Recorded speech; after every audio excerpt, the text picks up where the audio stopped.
Hello friends, welcome to AC foods. So ఇక్కడ చూపిస్తున్న chicken recipe అయితే చూస్తేనే నోట్లో నీళ్ళు వచ్చేస్తాయి చికెన్ లవర్స్ కి. సో సింపుల్ గా చేసుకునే ఈ ఎల్లిపాయ కారం చికెన్ రెసిపీ అయితే మొత్తం చూసేయండి స్కిప్ చేయకుండా. అండ్ ఇది బగారా రైస్ లో కానీ చపాతీస్ లో కానీ చాలా బాగుంటది. సో ప్రాసెస్ అయితే ఫస్ట్ మనం ఒక మసాలా ప్రిపేర్ చేసుకోవాలి. దానికి 2 టేబుల్ స్పూన్ల ధనియాలు, 1 టేబుల్ స్పూన్ జీలకర్ర, 1 టేబుల్ స్పూన్ మిరియాలు, అండ్ హాఫ్ ఇంచ్ దాల్చిన చెక్క, 2-3 లవంగాలు, 2 యాలకులు. వీటిని మంచిగా రోస్ట్ చేసుకోండి. ఆయిల్ వేయకుండా డ్రై రోస్ట్ చేసుకోండి.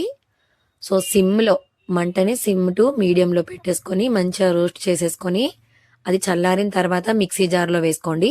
అందులోనే నేను ఇక్కడ హాఫ్ కేజీ చికెన్కి 2 టేబుల్ స్పూన్ల కారం తీసుకున్నా అండ్ రుచికి తగినంత సాల్ట్. సో వీటన్నిటిని మిక్సీ పట్టేసుకోండి. సో ఇలా ఈ మిక్సీ పట్టేసుకున్న మసాలా పౌడర్ని పక్కన పెట్టేసుకొని ఇప్పుడు ఒక 20 రెబ్బలు, అంటే ఒక మీడియం సైజు ఎల్లిపాయ గడ్డ మొత్తం. నాకైతే ఒక 20 to 25 వెల్లుల్లి రెబ్బలు నేను మొత్తం మిక్సీ పట్టేసుకున్నా అందులోనే.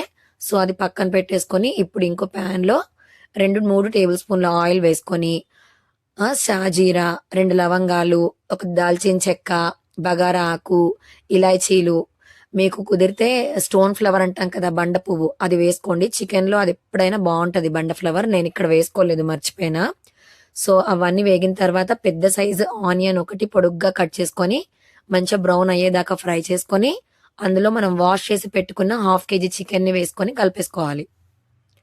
సో చికెన్లో వాటర్ అనేది ఎక్కువ ఉంటుంది కాబట్టి మనం ఒకసారి ఇదంతా కలిపేసుకొని మూత పెట్టేసుకొని 5 to 10 మినిట్స్ అయిన తర్వాత చూసుకోండి.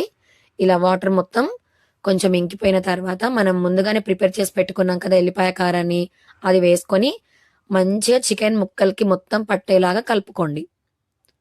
సో అంతేనండి, ఇంక ఇందులో వేసుకోవాల్సింది ఏది లేదు. జస్ట్ సింపుల్గా అయిపోయే ఈ రెసిపీ మాత్రం మీరు ఖచ్చితంగా ట్రై చేసి ఇంట్లో వాళ్ళకి పెట్టండి. అసలు రుచి అయితే మామూలు ఉండదు. అండ్ ఇక్కడ నేను 2 పచ్చిమిర్చీలు వేసుకున్నా. మీరు పచ్చిమిర్చి వేసుకోవద్దు అనుకుంటే కారం ఇంకో స్పూన్ యాడ్ చేసుకోవచ్చు.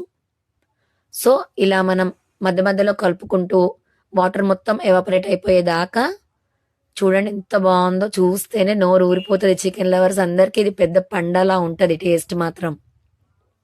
సో మీరు తప్పకుండా ట్రై చేసి మీకు ఎలా కుదిరిందో నాకు కామెంట్స్లో చెప్పండి. నచ్చితే లైక్ చేసి షేర్ చేసి సబ్స్క్రైబ్ కూడా చేసుకోండి. Thank you.